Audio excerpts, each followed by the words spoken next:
पंजाब का मूड कैसा है? मूड कैसा है आपका?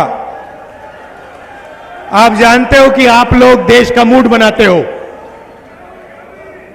भाइयों और बहनों, ये जो लड़ाई चल रही है, ये मामूली चुनाव नहीं है। ये आजादी के पहली बार ये दूसरे तरीके का चुनाव है, क्योंकि इस चुनाव में नरेंद्र मोदी जी और बीजेपी के सीनियर नेता संविधान पर आक्रमण कर रहे हैं। पहली बार इंडिपेंडेंट हिंदुस्तान के इतिहास में उनकी पार्टी के नेताओं ने खुलकर कहा है कि अगर हम चुनाव जीत गए तो हम इस संविधान को बदल देंगे, रद्द कर देंगे, खत्म कर देंगे, फेंक देंगे। अब इसका मतलब समझिए, लोग सोचते हैं कि यह संविधान 70-80 साल पुरानी किताब है। वो सही है, मगर इस संविधान के अंदर जो सोच है वो 70-80 साल पुरानी सोच नहीं है। वो हजारों साल पुरानी सोच है। मैं अमृतसर में हूं। अगर आप गुरु नानक जी की सोच को देखें और समझें तो आपको पता लगेगा कि इस संविधान में गुरु नानक जी की सोच है। और मैं उससे आगे जाता हूं कि इस संविधान की जो नींव है, इस संविधान की जो नींव है वो गुरु नानक जी ने रखी थी, उनकी सोच ने रखी थी। और सिर्फ गुरु नानक जी ने नहीं, ऐसे हिंदुस्तान में अलग अलग महापुरुषों ने वही सोच देश के सामने रखी थी। चाहे वो बुद्धा हो, बुद्ध भगवान हो, नारायण गुरु जी हो, बसवना जी हो, इन सब की सोच इस किताब में है। और आज बीजेपी के लोग सामने आके कह रहे हैं कि हम गुरु नानक जी की सोच पर आक्रमण करेंगे और उसको हम खत्म कर देंगे। उस सोच का रिप्रेजेंटेशन मॉडर्न हिंदुस्तान में गुरु नानक जी की सोच का यही रिप्रेजेंटेशन है। गुरु नानक जी ने कहा था कि सब लोग समान हैं, सबकी इज्जत होनी चाहिए, सबका आदर होना चाहिए, सबके साथ मोहब्बत होनी चाहिए। यह कॉन्स्टिट्यूशन भी वही कहता है।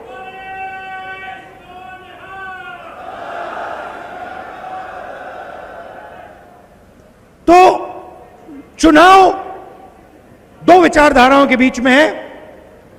एक तरफ नरेंद्र मोदी जी और बीजेपी के लोग जो इसको खत्म करना चाहते हैं, और दूसरी तरफ कांग्रेस पार्टी जो संविधान की रक्षा कर रही है। कांग्रेस पार्टी देश की जनता के साथ, अंबेडकर जी के साथ ये कॉन्स्टिट्यूशन लाई थी। तो अगर बीजेपी इस पर आक्रमण कर रही है तो वो अंबेडकर जी की सोच पर भी आक्रमण कर रही है।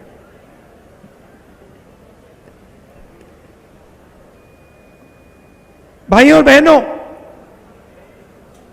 आप देश में किसानों की हालत जानते हो, और आप ये भी जानते हो कि पिछले 10 सालों में नरेंद्र मोदी जी ने हिंदुस्तान के किसानों के लिए, पंजाब के किसानों के लिए इतना सा भी नहीं किया।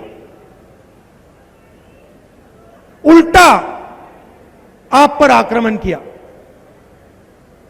3 काले कानून लाए, और जब पंजाब के किसान, हरियाणा के किसान, महाराष्ट्र के किसान, मध्य प्रदेश के किसान सड़क पर उतरे तो नरेंद्र मोदी जी ने उनको आतंकवादी कहा।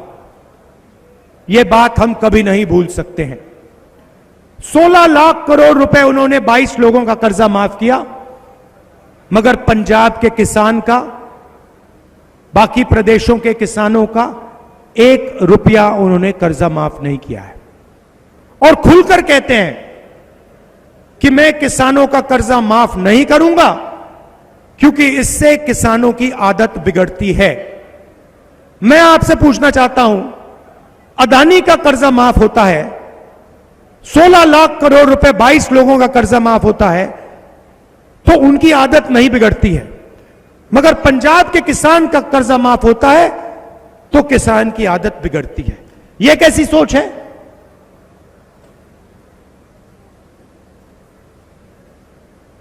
कन्याकुमारी से कश्मीर तक मैं पैदल चला, पंजाब से निकला और हजारों किसानों से मैंने बात की,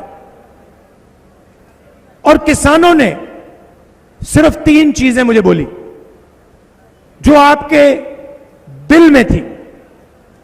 सबसे पहले आपने कहा कि देखिए राहुल जी, हमें बात समझ नहीं आती है, हमने क्या गलती की है।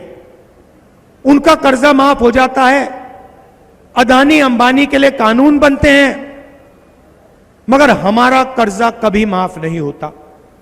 यह आपने पहली बात बोली। दूसरी बात आपने बोली कि राहुल जी, हम मार्केट में जाते हैं, अलग अलग प्रोडक्ट्स खरीदते हैं, शर्ट खरीदते हैं, पैंट खरीदते हैं, मोबाइल फोन खरीदते हैं, सब प्रोडक्ट्स के लिए सही दाम मिलता है, दाम लिखा होता है, मगर जब हम अपना अनाज बेचते हैं, शुगर केन बेचते हैं, आलू बेचते हैं, तो हमें सही दाम नहीं मिलता। और तीसरी बात आपने कही कि नरेंद्र मोदी जी बीमा योजना लाए हैं, इस योजना से 16 कंपनियों को फायदा होता है, हमारा नुकसान होता है, आंधी आती है, तूफान आता है, कंपनीज को हम फोन लगाते हैं, ईमेल भेजते हैं, कंपनी जवाब देती है कि हम आपको बीमा का पैसा नहीं दे सकते। ये 3 चीजें पंजाब के किसानों ने, बाकी देश के किसानों ने मुझे कही। तो इन 3 सवालों को मैं आज आपको जवाब देना चाहता हूं। पहला काम, जैसे यूपीए सरकार ने किसानों का कर्जा माफ किया था, वैसे ही कांग्रेस पार्टी पंजाब के किसानों का, बाकी देश के किसानों का कर्जा माफ करने जा रही है। दूसरी बात, यह सिर्फ एक बार नहीं होगा। हम सरकार में एक ग्रुप बनाएंगे जो किसानों की फाइनेंशियल सिचुएशन को स्टडी करेगा, और जब भी हिंदुस्तान के किसानों को कर्जा माफी की जरूरत होगी, इंडिया गठबंधन की सरकार किसानों का कर्जा माफ करेगी। एक बार नहीं, अनेक बार हम यह काम करने के लिए तैयार हैं। दूसरी बात, नरेंद्र मोदी जी ने साफ कहा कि कानूनी एमएसपी हम नहीं देंगे। मैं यहां आपको साफ कह रहा हूं, इंडिया गठबंधन की सरकार पंजाब के किसानों को, हिंदुस्तान के किसानों को गारंटी करके कानूनी मिनिमम सपोर्ट प्राइस देने जा रही है। और तीसरा काम, जो आपने बीमा की बात बोली, नरेंद्र मोदी जी का जो बीमा का प्रोग्राम है वो 16 कंपनियों की मदद करता है। इस प्रोग्राम को हम रिस्ट्रक्चर करेंगे, किसान फ्रेंडली बीमा योजना बनेगी, और 30 दिन के अंदर हिंदुस्तान के सब किसानों का पैसा उनके खाते में चला जाएगा, उससे ज्यादा डिले नहीं होगा। ये थी बात किसानों की। अब भाइयों और बहनों, नरेंद्र मोदी जी ने अरबपतियों का काम किया। आपने देखा होगा, पता नहीं देखा नहीं देखा, उनके आजकल बड़े इंटरव्यूज चल रहे हैं। देखा आपने? देखा? उनके इंटरव्यूज चल रहे हैं, मीडिया के 4 चमचे बैठा देते हैं, उनसे सवाल पूछते हैं, नरेंद्र मोदी जी जवाब देते हैं। सवाल कैसे होते हैं? नरेंद्र मोदी जी, आप आम कैसे खाते हो? काट के खाते हो या चूस के खाते हो? ऐसे सवाल चल रहे हैं। तो उन इंटरव्यू में एक चमचे ने उनसे पूछा, मोदी जी,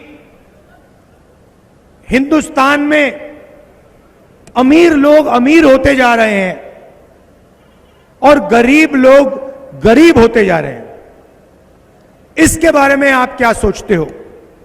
नरेंद्र मोदी जी का जवाब आता है, सोचते हैं पहले, वो थोड़ी देर सोचते हैं, ऐसे सोचते हैं,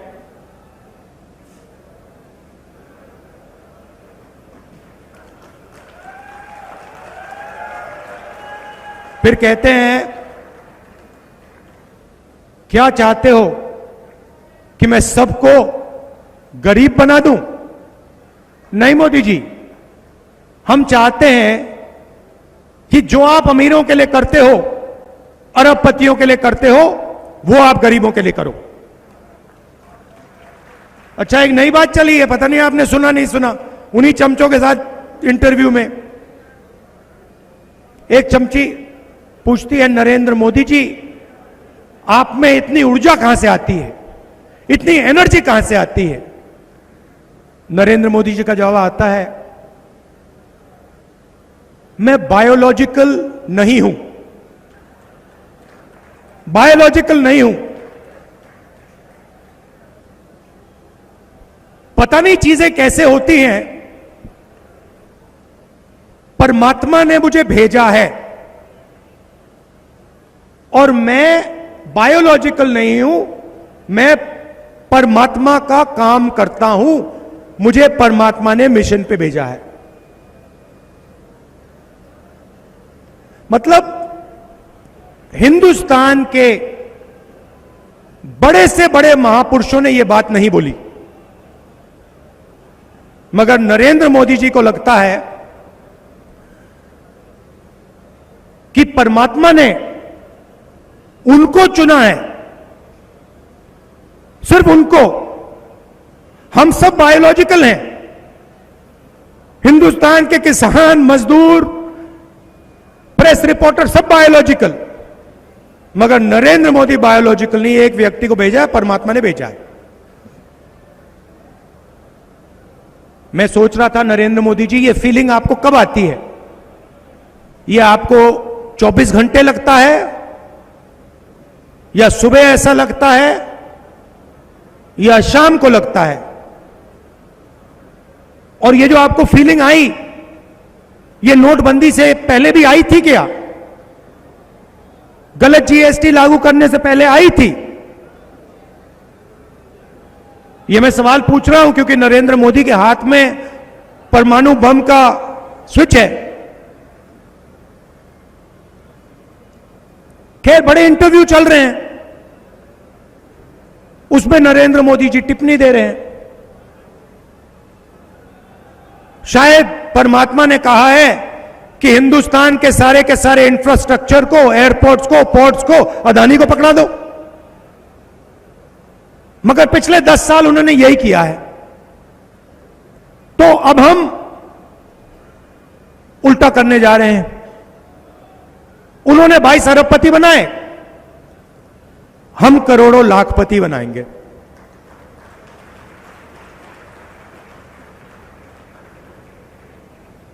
कैसे बनाएंगे? महालक्ष्मी योजना, हिंदुस्तान के सब गरीब लोगों की लिस्ट बनेगी, हर गरीब परिवार की लिस्ट बनेगी, पंजाब में, हरियाणा में, बाकी प्रदेशों में, और हर परिवार में से, हर गरीब परिवार में से एक महिला का नाम चुना जाएगा। करोड़ों महिलाओं के नाम आएंगे। 4 जून को इंडिया गठबंधन की सरकार चुनी जाएगी। और हम काम शुरू कर देंगे। हर गरीब महिला के बैंक अकाउंट में 4 जुलाई को सुबह आप उठेंगी, 9 बजे आप अपना बैंक अकाउंट खोल के देखेंगी और उसमें इंडिया गठबंधन की सरकार ने 8,500 रुपए आपके लिए अंदर डाल दिए होंगे। जुलाई, अगस्त, सितंबर, अक्टूबर, नवंबर, दिसंबर चलता जाएगा। हर महीने खटाखट 8,500 रुपए अंदर। साल के 1 लाख रुपए हिंदुस्तान के हर गरीब परिवार के बैंक अकाउंट में जाएगा। यह क्रांतिकारी काम है। ऐसा काम किसी भी सरकार ने आज तक नहीं किया है। यह हम करने जा रहे हैं। आप सोचिए, सबसे गरीब परिवारों को साल का 1 लाख रुपया, महीने का 8,500 रुपया, इससे गरीबी पर बहुत जबरदस्त चोट लगेगी। लिस्ट में किसानों के परिवार होंगे, मजदूरों के परिवार होंगे, बेरोजगार युवा होंगे और सीधा हम उनके बैंक अकाउंट में पैसे का इंजेक्शन डाल रहे हैं। इसके पीछे सोच है भाइयों और बहनों, इसके पीछे सोच है। आइडिया क्या है मैं आपको बताता हूं। नरेंद्र मोदी जी ने 22 लोगों को लाखों करोड़ रुपए दिए, अंबानी, अदानी जैसे लोगों को। उन्होंने उस पैसे को लंदन में खर्च किया, दुबई में खर्च किया, हिंदुस्तान के बाहर खर्च किया, जमीन खरीदी, होटल खरीदे। जब आपके पास पैसा आएगा, आप इसको लंदन में नहीं खर्च करोगे, आप इसको पंजाब में खर्च करोगे, गांव में खर्च करोगे, शहरों में खर्च करोगे। शर्ट खरीदोगे, पैंट खरीदोगे, जूते खरीदोगे, मोबाइल फोन, मोटरसाइकिल, ये चीजें आप खरीदोगे। और जैसे ही आपने इस पैसे से ये चीजें खरीदनी शुरू की, वैसे ही हिंदुस्तान की फैक्ट्रियां, अमृतसर की बंद फैक्ट्रियां एक बार फिर शुरू हो जाएंगी और हिंदुस्तान के बेरोजगार युवाओं को उन्हीं फैक्ट्री में पैसा मिलेगा। तो एक प्रकार से हम हिंदुस्तान की इकोनॉमी को जंप स्टार्ट करने की कोशिश कर रहे हैं। जैसे मोटरसाइकिल में आप पेट्रोल डालते हो और फिर चाबी घुमाते हो, वैसे ही हम आपके जेब में पैसा डाल रहे हैं, आपके बैंक अकाउंट में पैसा डाल रहे हैं और उस पैसे से हिंदुस्तान की अर्थव्यवस्था जंप स्टार्ट होगी, स्टार्ट हो जाएगी। किसानों को हम कर्जा माफ कर रहे हैं, गरीबों के बैंक अकाउंट में 1 लाख रुपया डाल रहे हैं। आज मजदूरों को मनरेगा के लिए 250 रुपए मिलता है। इंडिया सरकार मजदूरों को मनरेगा के लिए 400 रुपए देने जा रही है। आशा और आंगनवाड़ी की जो महिलाएं हैं, आपकी जो भी आज आमदनी है, 4 जून के बाद हम उसको दुगना कर देंगे, डबल कर देंगे। अब आई बात बेरोजगार युवाओं की।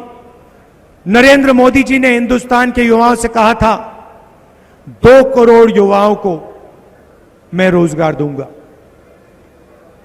प्राइवेटाइजेशन किया, सरकारी वैकेंसीज नहीं भरी, अमृतसर, पंजाब और पूरे हिंदुस्तान के स्मॉल और मीडियम बिजनेसेस को खत्म कर दिया, गलत जीएसटी लागू की, नोटबंदी कर दी और इसका नतीजा हिंदुस्तान देख रहा है। आज हिंदुस्तान के युवाओं को रोजगार मिल ही नहीं सकता। अंबानी और अदानी रोजगार नहीं दे पाते, दे नहीं सकते। रोजगार स्मॉल और मीडियम इंडस्ट्री देती है, छोटी छोटी फैक्ट्रियां देती हैं। रोजगार एग्रीकल्चर में दिया जा सकता है। तो हम पहला काम सरकारी नौकरियों को भरने का करने जा रहे हैं। 30 लाख सरकारी नौकरियां आज हिंदुस्तान में खाली हैं। हमारा पहला कदम उन नौकरियों को आपके हवाले करने का होगा। दूसरा काम, और क्रांतिकारी काम, दूसरा काम और क्रांतिकारी काम हिंदुस्तान के युवाओं को मैं कहना चाहता हूं, अरबपतियों के बेटे जॉब मार्केट में जाने से पहले 1 साल की टेम्पररी नौकरी करते हैं, उसमें उनको ट्रेनिंग मिलती है, पैसा मिलता है और जॉब मार्केट में अंदर जाने का मौका मिलता है। मगर ये फैसिलिटी गरीब युवाओं को नहीं मिलती, बेरोजगार युवाओं को नहीं मिलती। हमने पहले मनरेगा में रोजगार का अधिकार दिया था, उससे करोड़ों लोगों को फायदा हुआ, मगर जो हमारे ग्रेजुएट्स हैं, अंडर ग्रेजुएट्स, डिप्लोमा होल्डर्स, इस योजना से उनको फायदा नहीं हुआ। इसीलिए हम ग्रेजुएट्स को, डिप्लोमा होल्डर्स को, यूनिवर्सिटी कॉलेज ग्रेजुएट्स को एक नया अधिकार देने जा रहे हैं, पहली नौकरी पक्की का अधिकार। प्राइवेट सेक्टर में, पब्लिक सेक्टर में, बीएचईएल, एचएएल, सरकारी अस्पतालों में, सरकारी कॉलेजेस, यूनिवर्सिटीज में, सरकारी ऑफिसेज में आपको 1 साल की नौकरी का अधिकार मिलेगा, बेहतरीन ट्रेनिंग मिलेगी, हर महीने आपके बैंक अकाउंट में 8,500 रुपए जाएंगे, साल के आपको 1 लाख रुपए मिलेंगे। हिंदुस्तान के सारे बेरोजगार युवाओं को यह फैसिलिटी मिलेगी। इससे हिंदुस्तान को एक ट्रेन्ड वर्कफोर्स मिलेगी, बेरोजगार युवाओं के जेब में पैसा जाएगा, उनको एक्सपीरियंस मिलेगा और वही पैसा जो उनके जेब में जाएगा, जैसे महिलाओं का पैसा अर्थव्यवस्था को चालू करेगा, वैसे ही यह पैसा भी अर्थव्यवस्था को जंप स्टार्ट करेगा। तो यह हमारी सोच है। मेन चीज संविधान की रक्षा, गुरु नानक जी की सोच की रक्षा, भाईचारा, और जैसे मैंने भारत जोड़ो यात्रा में कहा था, नफरत के बाजार में मोहब्बत की दुकान खोलनी है, सबको एक साथ लाना है और एक साथ मिलकर प्रगति करनी है। ये आपके लिए मेरा मैसेज है। आखिरी बात कहना चाहता हूं, मैं यहां आया था अमृतसर, गोल्डन टेम्पल में मैंने सेवा की, उससे पहले भी किया था, मत्था टेकता था, मगर सेवा नहीं की थी। जब मैंने सेवा की तो बिल्कुल दूसरे तरीके से मुझे बात समझ आई, इतनी शांति मिली, और थोड़ा सा जो आपका ये धर्म है, सुंदर धर्म है, इसके बारे में थोड़ा सा मुझे समझ आया। तो मैं आपसे कहना चाहता हूं कि अमृतसर और गोल्डन टेम्पल को हमें एक ग्लोबल सेंटर बनाना चाहिए। धार्मिक सेंटर, पिलग्रिमेज सेंटर, और ये जो सोच है और जो शांति वहां मिलती है, इसको पूरी दुनिया में हम सबको मिलकर फैलाना चाहिए।